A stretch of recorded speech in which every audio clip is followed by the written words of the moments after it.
Hey guys, Airsoft Al here, and I know a lot of you are probably scratching your head like me because I got sunburnt a little bit on mine, but a lot of you have probably seen this gun, and I'm surprised that it went back to its original price of $175 because it was on sale for $155.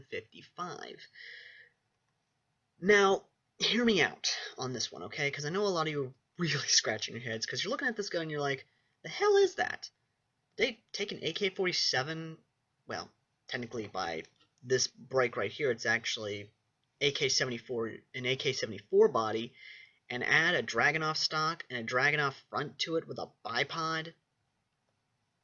And I know a lot of you are probably looking at the title of the gun saying JG AK Type DMR Airsoft AEG rifle with integrated bipod middle gearbox, and a lot of you are really scratching your heads. And looking at the comments section, I think we can probably see a lot of. Oh yeah, yeah, this one right here. And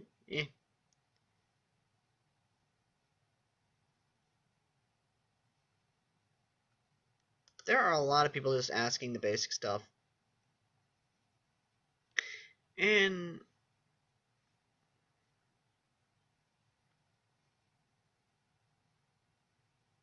yeah, whatever, Anthony.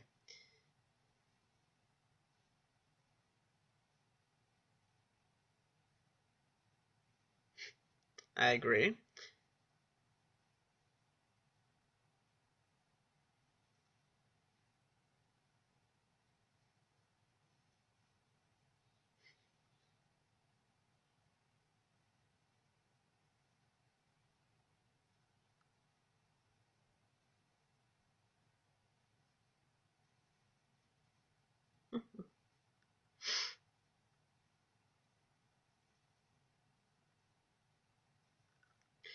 Now I love some of these comments because people who aren't educated don't know what this gun is based off of.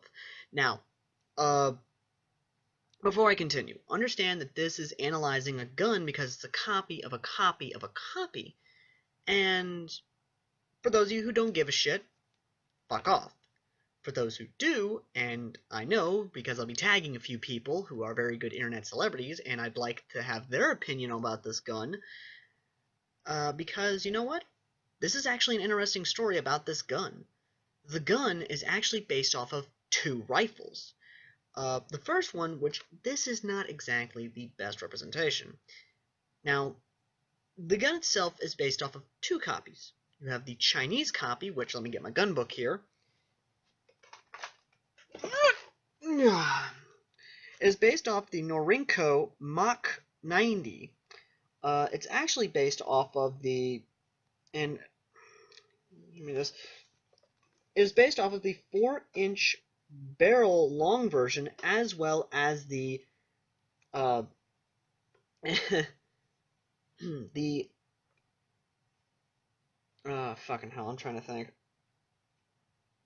As the one with the Kalishnikov, but with the Dragunov stock, which is the skeletal stock you're seeing there. But I think that's not the real one, since we know Chinese copies are kind of meh. So why don't we go to Egypt? And yes, I said Egypt, because this is a pretty interesting one.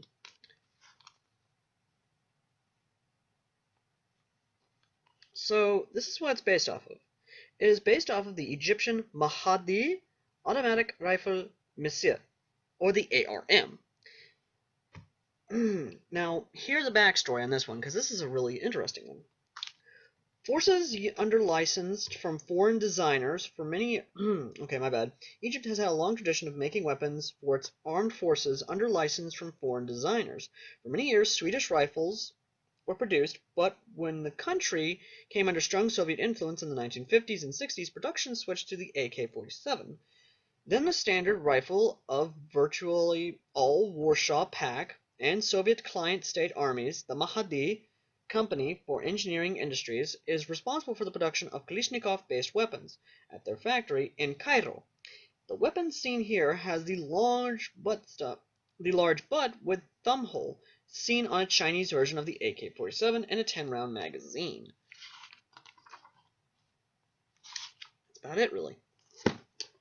Okay, so the ARM when doing more research about the ARM, I found out something pretty interesting that I think a lot of you should share if you get this gun, and I'm going to talk about the AEG in general. The gun itself is a beautiful mixture of the accuracy of the Dragunov, but the firepower of an AK-47. And what I mean by firepower, I mean rate of fire. And one of those comments actually did point out a good thing. A sniper rifle doesn't have to be a semi-auto or bolt action. A lot of good sniper rifles, one of the first 50 caliber snipers was actually the 50 cal machine gun with just a scope on it, handled by a sniping legend from the USMC. Hoorah! But outside of that, though, this gun in general kind of came out of service, or I believe still is in service. It really is up and down on whether or not this gun is still in service or not. So anyone who actually is a gun historian themselves, please, if you can, let me know in the comment section down below if this gun is still in service or not, if the ARM is or not. So yeah. Outside of that, though, what I loved about it is that it literally is what it is. And the gun and the magazine itself is based off of either the 10-round magazine or the 20-round stubby magazine. And what can happen, and this is what I've researched and what I've been told and talked to by a lot of soldiers who actually served with Egyptian soldiers who actually used some of these bad boys. They said a lot of the marksmen who had these would have scopes on them, full-blown Dragunov scopes. And what they would do is, if they needed to, they would pop off that stubby mag and actually slap on a drum mag. A lot of the Egyptian soldiers who were issued these would have anywhere from 2 to 5 drum round magazines on them. Hey guys, sorry about that. I was being called down for something. Where was I at? Oh yes, what a guy saw. No joking. A very well trained Egyptian soldier who has issued one of these, can immediately transition from it being a sniper rifle to a light machine gun. Not even joking there. So, damn, that's actually pretty cool. And I know a lot of you are thinking, okay, so it's a hybrid between one weapon and another, but still the same make and model. And I say, yes, it is. And it's actually really, really nice. Now, once again, I don't know if it's still in service or not. I'd really like to know from my friends out there, is it still in service? But now comes the fun part, the AEG itself. And looking at this gun, it is fucking phenomenal looking. I mean, that just looks amazing. Through and through. That really does look amazing. A little bit of dust on there, and I'm pretty damn good at that. And before you say, yes, I believe you should put a wood kit on this bad boy. But through and through, it was originally $155. Now it's back to its stock price of $175. Why this change? I don't know. It might be because of my post on Facebook. It might be something else. I don't know. But either way, really, this is a really interesting this is a really interesting rifle, to say the least. And the people I have talked to who have used this as an AEG, well, let me see if there are reviews on here. Yeah, no joke.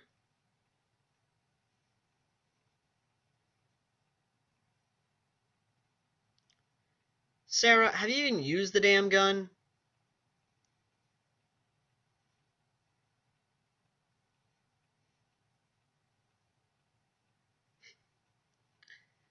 You see, that's what it's used for. Now, I would have to go through all 34 customer reviews, but the big thing I want to address here is that when I talk to people, they basically take on that mentality of the Egyptian soldiers who use this, where, okay, I have both a sniper rifle and a light machine gun, and I know guys who will take these and they'll have the big high caps as well as the mid caps. The mid caps they use for when they're sniping, so they can fool people. And one guy has told me the story when using this. He actually fooled people into thinking he was a sniper only. And a couple guys popped into his position. What he did was he actually popped out a drum mag, slapped with with this right here. Basically, this little part right here, he took the drum mag, slapped the mid-cat out, slapped the drum mag on, held down the button, popped up, and just flipped it to full auto and just started spraying and praying. Basically, making the guys shit their pants. And throwing them off completely, thinking that was a sniper up there. He had limited firepower. No, it's actually both. A light machine gun and a sniper. So literally, if you want to find that role, and no joke, I know guys who've had this thing for a very, very long time, and every single one of them says they love this fucking gun to death. They love this fucking gun. And I want to get it, but I'm not going to spend $175. I'm going to wait. To a degree, I'm going to wait. But either way, really, you're probably going to ask me right now, is it really worthy? Is it really a good buy? Yes. Yes, it is. If you're looking for a gun that will fit both a sniper loadout as well as an LMG loadout, or you're looking for something that's fitting an Egyptian soldier loadout, I recommend this, the ARM, and that's what it is. It's the ARM. Now all you gotta do is replace the D with A. Boom, there you go. Or you can call it an Orenco. It's completely up to you guys what you call the gun when you're out there on the field. But it really is up to you guys what you want. And before you say, okay, are there any other guns you're going to be covering that's definitely got an interesting story behind them? Yes. Yes, I am. Let's see if I can find it, actually. I can't seem to find it. It must be with the... Oh, there it is. Next time, I will be covering these guns. Well, in particular, just the BR-47s. Because believe me, they have an interesting story behind them as well. And if you guys already know the story behind them and you want to say so in the comment section down below to beat me to the punch, by all means, say so. I don't mind a bit about it. Because honestly, if you've learned anything from the video, then by all means, congratulations, you've learned something and you've basically done better because of it. But yeah, the product link will be in the description below in case you're interested to have this gun, and, well, I wouldn't blame you. I'm personally interested in having the gun myself because, to be fair, it's cheaper than an actual RPK, and, well, gives me accuracy of a sniper rifle. What more could I want? Thank you guys for watching. And once again, if you want this product, it's in the link in the description below. And if you guys have any interesting guns that you think have interesting stories and you want me to see and you want me to do a video on them, say so in the comment section down below. And as always, guys, I will see you in the front lines. Until next time.